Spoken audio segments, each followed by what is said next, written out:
Mister Sanjay Singh, आम आदमी party. धन्यवाद मान्यवर, आपने इस विषय पे मुझे अपनी बात कहने का मौका दिया।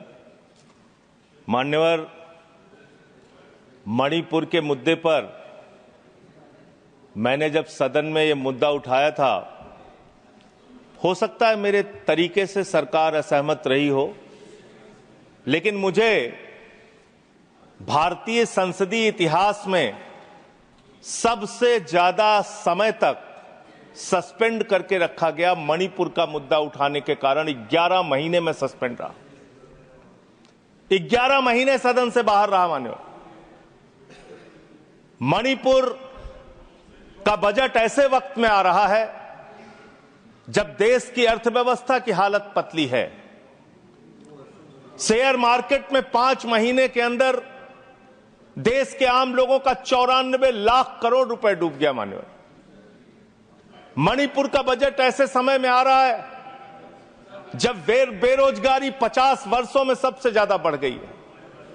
मणिपुर का बजट ऐसे वक्त में आ रहा है जब 186 लाख करोड़ रुपए का कर्जा हिंदुस्तान के ऊपर है मोदी सरकार के इस कार्यकाल के अंदर।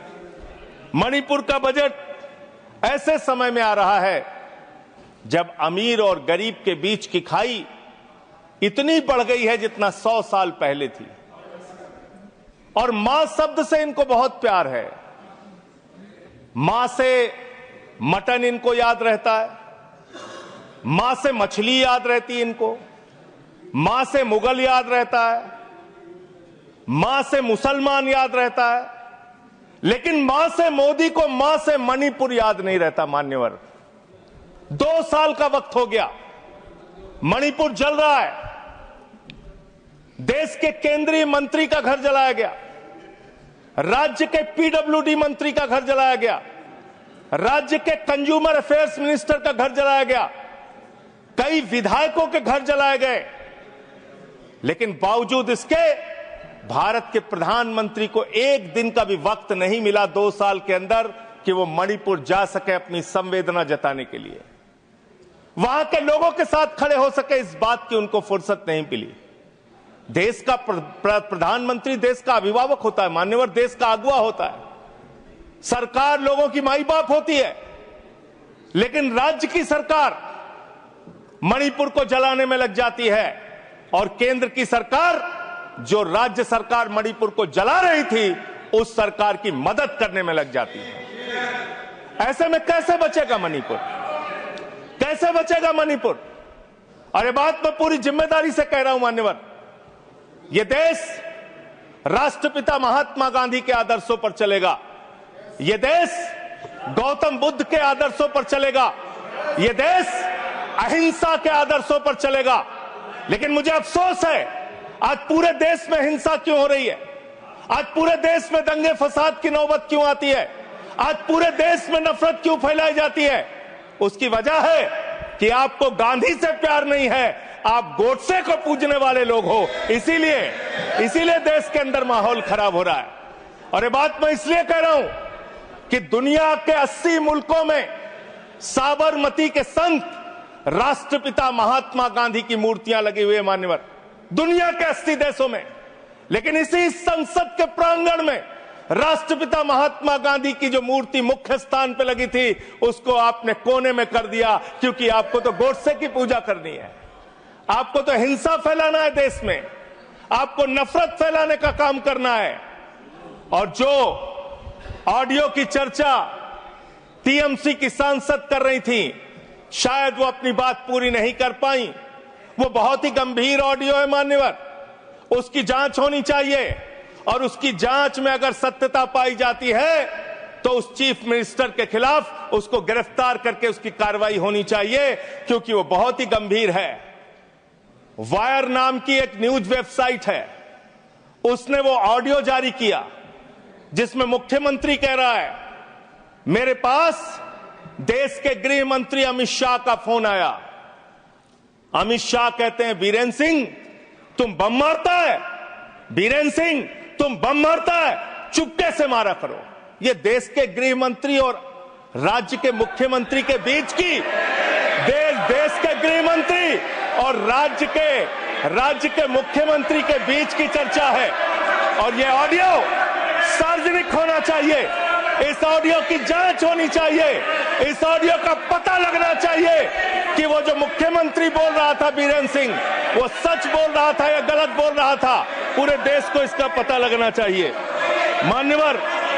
मान्यवर उस ऑडियो की जांच होनी चाहिए। मान्यवर, आप बजट की बात कर रहे हैं, मणिपुर के लिए आपने क्या किया?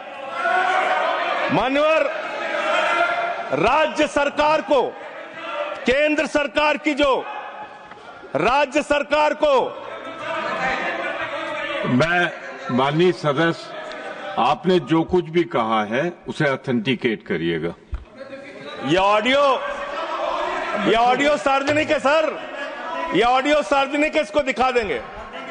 सर, आपने ऐसा राज्य जो आज बदहाली में है, जहां पे लगभग 300 लोगों की जान जा चुकी है, 60,000 लोग बेघर हो चुके हैं, उस राज्य में जहां पे 5,000 घर जलाए गए लोगों को, उस राज्य में जहां पर 386 धार्मिक स्थान, जिसमें मंदिर है, चर्च है, मस्जिद है, तमाम धार्मिक स्थानों को जलाने का काम किया गया।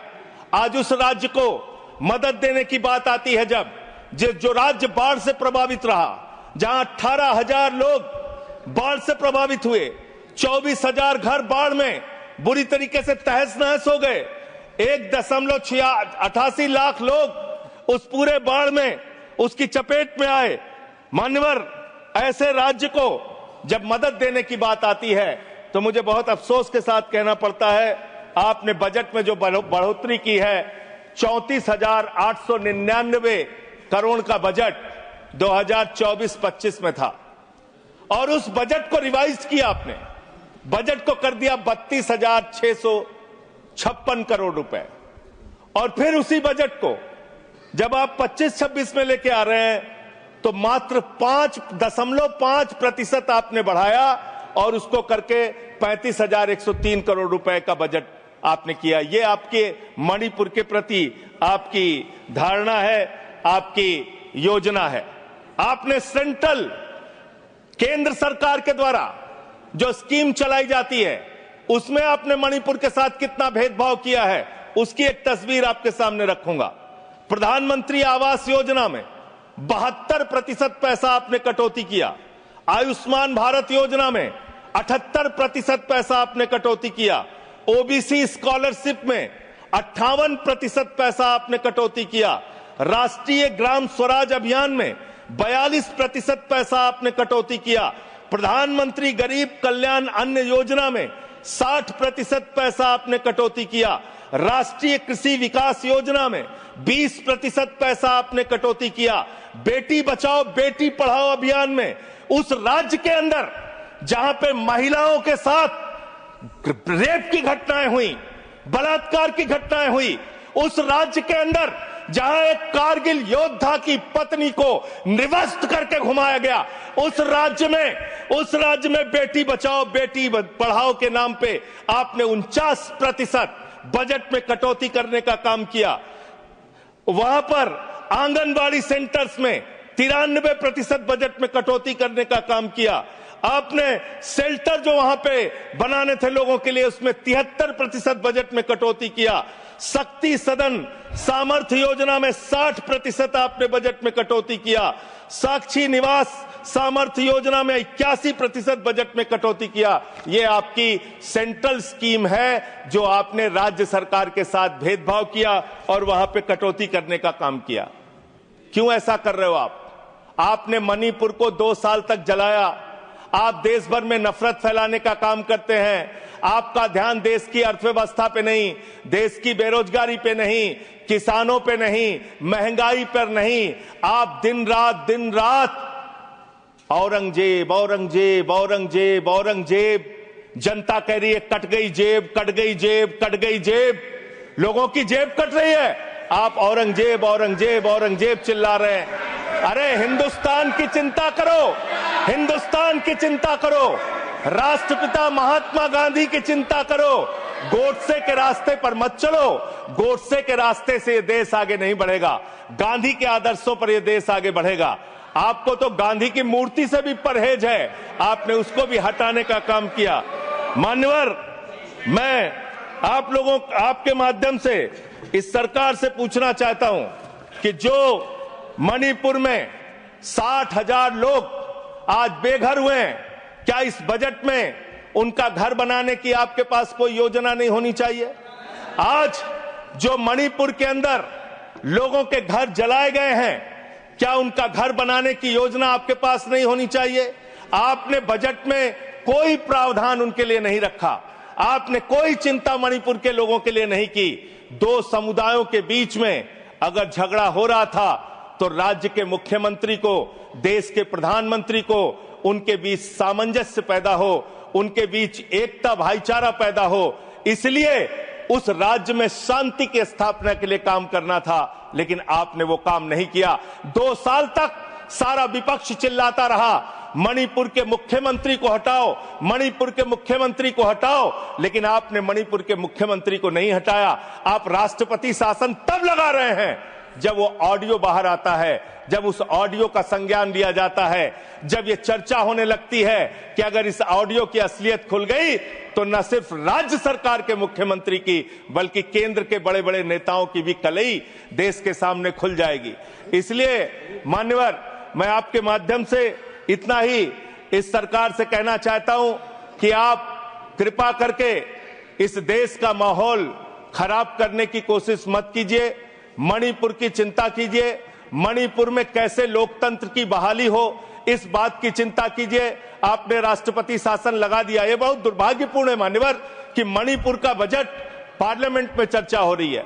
मणिपुर का बजट मणिपुर की विधानसभा में चर्चा होती, मणिपुर के बजट के बारे में योजनाएं मणिपुर की विधानसभा में चर्चा की जाती, लेकिन यह दुर्भाग्यपूर्ण है कि मणिपुर का बजट देश की संसद में हम सब लोगों को चर्चा करनी पड़ रही है। वहां लोकतंत्र की स्थापना के लिए पहल कीजिए, वहां शांति की बहाली के लिए पहल कीजिए, क्योंकि लोकतंत्र अगर खत्म होता है, लोकतंत्र का अगर गला घोटा जाता है मान्यवर, तो तानाशाही आती है, और तानाशाही किसी भी दृष्टि से किसी भी देश के लिए अच्छी नहीं है। अगर तानाशाही आती है तो वहां दंगे होते हैं, फसाद होते हैं, नफरत होती है, दो समुदायों के बीच में झगड़ा होता है, तो लोकतंत्र की बहाली मणिपुर में कैसे होगी? मणिपुर को कैसे अधिक से अधिक आर्थिक सहयोग आपकी तरफ से दिया जा सकता है, इसके बारे में सरकार को चिंता करनी चाहिए। और प्रधानमंत्री जी फिर मां से मॉरिशस में हैं, मां से मणिपुर कब जाएंगे, इस बात का इंतजार देश की जनता को है कि अब आपको कोई वीजा नहीं चाहिए मणिपुर जाने के लिए। आप अमेरिका चले जाते हैं, लंदन चले जाते हैं, आप पूरी दुनिया घूम लेते हैं, आप कतर हो आते हैं, आप दुबई हो आते हैं, कतर के शेखों को गले भी लगाते हैं, जैसे कुंभ के मेले में बिछड़े हुए भाई हैं, इस तरीके से कतर के शेखों को आप गले लगाते हैं। ऐसे ही गले आप मणिपुर के भाइयों को भी लगाइए, मणिपुर के लोगों को भी लगाइए, उनको भी अपना सहारा दीजिए। आप देश के प्रधानमंत्री हैं, देश के अभिभावक हैं, और इस सरकार से मैं अंत में फिर से